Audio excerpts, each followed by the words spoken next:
Morning students. आज हम सामाजिक मुद्दों विकास की असमानताओं के संदर्भ में अध्ययन करते हैं। तो सामाजिक मुद्दों के संदर्भ में जैसा कि हमने लास्ट क्लास में अपने पढ़ा था, पुनर्वास विस्थापन के संदर्भ में हमने अपने लास्ट क्लास में समझा व पढ़ा। आज हम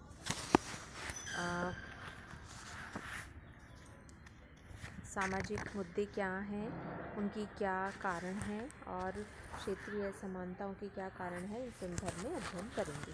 तो भारत में यद्यपि धार्मिक, भाषाई, शैक्षिक, जाति, वर्ग आदि की असमानताओं के साथ साथ क्षेत्रीय विकास असमानताएं, विषमताएं भी विद्यमान हैं।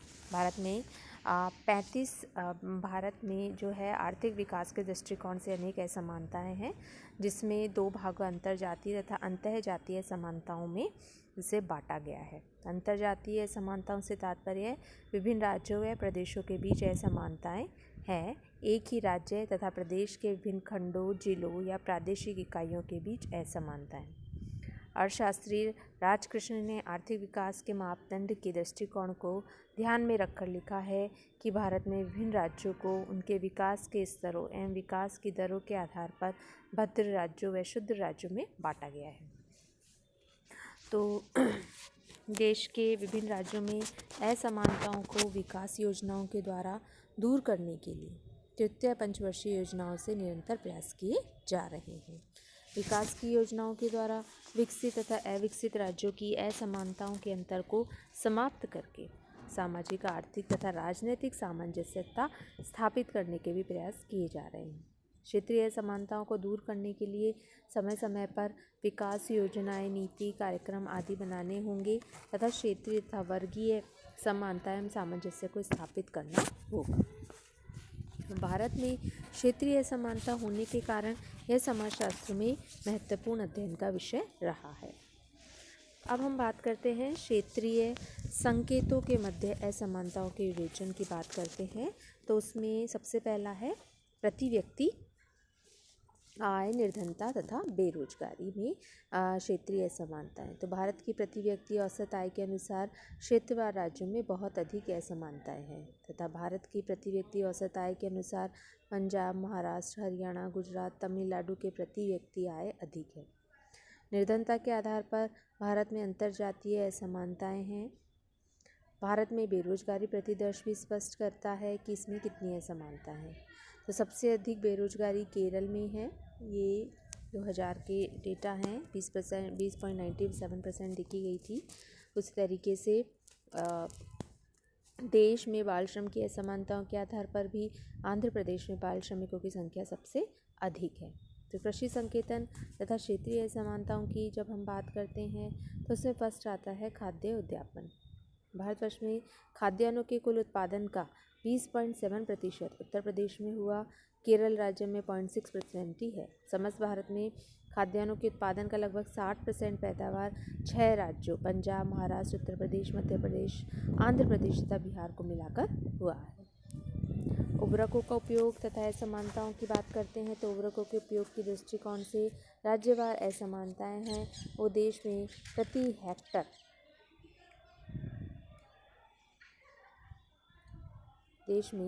हेक्टर के अंतर्गत इसकी असमानताएं रही है, जिसमें पंजाब में प्रति हेक्टर उर्वरकों का जो उपयोग है वो सबसे अधिक होता है तथा सबसे कम आसाम में होता है। तो राष्ट्रीय औसत से अधिक उर्वरकों का उपयोग करने वाले राज्य उत्तर प्रदेश, पश्चिम बंगाल, तमिलनाडु, गुजरात, आंध्र प्रदेश तथा हरियाणा है। नेक्स्ट है सिंचित क्षेत्र तथा असमानताएं। तो समस्त भारत में सिंचित क्षेत्रफल समस्त कृषि क्षेत्रफल का औसत 35% था तथा सिंचित क्षेत्रफल के अनुसार विभिन्न राज्यों में निम्न असमानताएं दृष्टिगोचर होती है। महाराष्ट्र, केरल, असम, हिमाचल प्रदेश राज्यों में सिंचित क्षेत्रफल के आंकड़े स्पष्ट करता है कि सिंचित क्षेत्रफल के आधार पर विभिन्न राज्यों के बीच काफ़ी असमानताएं व्याप्त है। फिर हम बात करते हैं औद्योगिक संकेतों तथा क्षेत्रीय असमानताओं की। औद्योगिक क्षेत्र के अंतर्गत अंतर्राष्ट्रीय संपत्ति को सम्मिलित करते हुए कर्मचारियों की संख्या, फैक्ट्रियों की संख्या, फैक्ट्री में लगी पूंजी का परिणाम तथा उत्पादन का मूल्य व शुद्ध जोड़ा गया। आधारभूत ढांचे में भी हमने क्षेत्रीय असमानताओं का अध्ययन करा है, जिसमें यह पाया गया है कि प्रति व्यक्ति बिजली के उपयोग, साक्षरता की दर, शिशु मृत्यु दर, इसके अलावा रेलवे, सड़कों, पाठशालाओं, अस्पतालों व बैंकों में भी सुविधाएं ली हैं। और योजना आयोगों ने राष्ट्रीय मानव विकास प्रतिवेदन के अंतर्गत देश के राज्यों और संघ राज्य क्षेत्रों के संबंधों में मानव विकास सूचकांक के मूल्य का अनुमान लगाया है। तो इस मानव सूचकांक में मानव विकास संबंधी 3 आयाम आर्थिक, शैक्षिक तथा स्वास्थ्य संबंधी उपलब्धियों से जुड़े परिवर्तनों का संकलन किया गया है। नेक्स्ट हम बात करते हैं क्षेत्रीय असमानताओं के कारण, जिसमें सबसे पहले कारण आता है प्राकृतिक साधनों में अंतर। तो क्षेत्रीय असमानताओं के प्रमुख कारणों में प्रमुख प्राकृतिक संसाधनों में अंतर का होना है।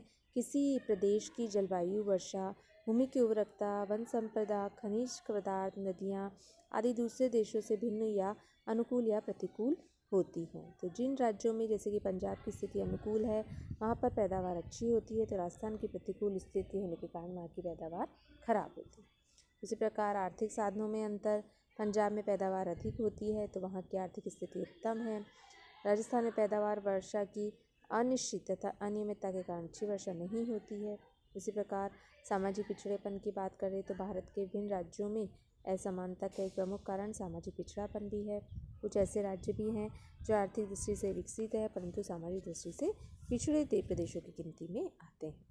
उसी प्रकार हम बात करते हैं विनियोग की मात्रा में अंतर। तो क्षेत्र के विकास पर विनियोग की मात्रा का सीधा प्रभाव पड़ता है। देश के बंदरगाह वाले प्रदेशों, निर्यात करने वाली फसलों की पैदावार वाले राज्यों, सैनिक दृष्टि से महत्व रखने वाले क्षेत्रीय राज्यों में प्रारंभ से ही भारी मात्रा में विनियोग किए गए हैं, उससे उनका विकास हुआ और विशेषताओं से वंचित जिले राज्यों में विनियोग नहीं किया, वो पिछड़ गए। योजनाओं की प्रकृति में अंतर की बात करते हैं तो कुछ जिन राज्यों का राजनीतिक प्रशासन ढांचा सशक्त था वे प्रगति कर गए और जिनका ढांचा कमजोर था वो विकास की दृष्टि से पीछे रह गए। फिर जनता के सहयोग व दृष्टिकोण में अंतर। तो क्षेत्र के विकास में वहाँ के निवासियों के विचार, दृष्टिकोण, परंपराएं, सहयोग, ऐतिहासिक पृष्ठभूमि आदि का भी प्रभाव पड़ा रहा है। जापान के पास प्राकृतिक संसाधन नहीं होने पर उसने अपने विश्व में अपना स्थान बना लिया है। तो क्षेत्रीय असमानताओं में जनता के गुण तथा सहयोग भी उतने ही उत्तरदायी होते हैं जितने के अन्य कारण।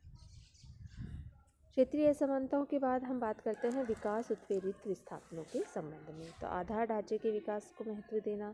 क्षेत्रीय असमानताओं के अंतर को समाप्त करने के लिए सरकार ने सिंचाई, परिवहन, संचार, बिजली जैसे साधनों के विकास को प्राथमिकताएं दी है।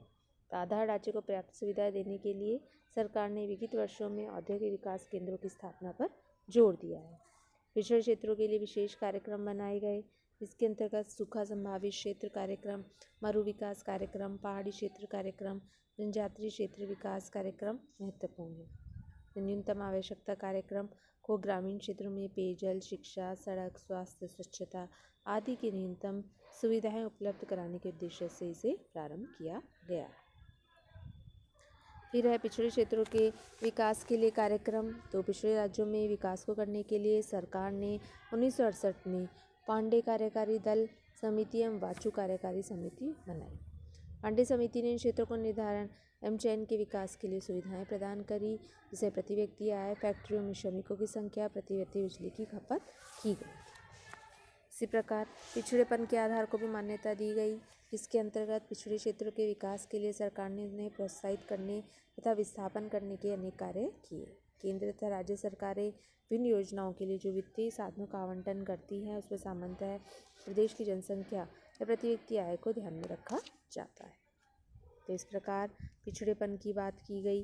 पिछड़ेपन के विकास को प्रोत्साहित देना इसका महत्वपूर्ण विषय बना।